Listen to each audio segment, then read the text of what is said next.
Yo, where are all my spiritual Christian mutts at? All right, and by that I mean those who grew up with different traditions and denominations. Listen, my parents are both firstborn in their families, and not only that, they were the first to be born again, meaning that they became believers in Jesus Christ here in the United States, Cuban immigrants.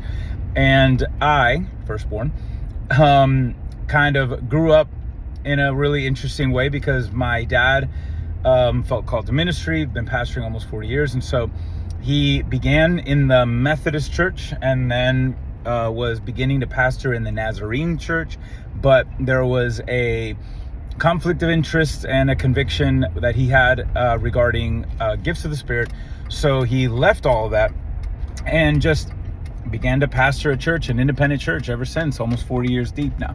And so it was funny because he kind of, began to pastor a church that was open to things like that, kind of a mix of, he would go into more Pentecostal and then a little more evangelical and a little bit of a mix there throughout the years. All the while, I went to school my entire life in a Baptist school. All right, Baptist private school.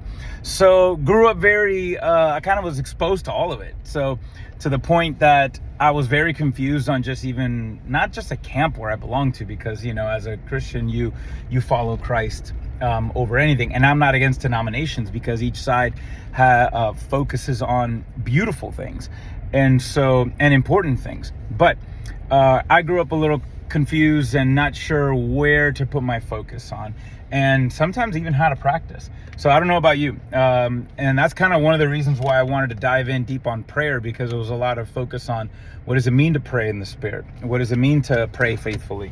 So that's why I created that guide. It's in my Stand store. If you want it, click the link.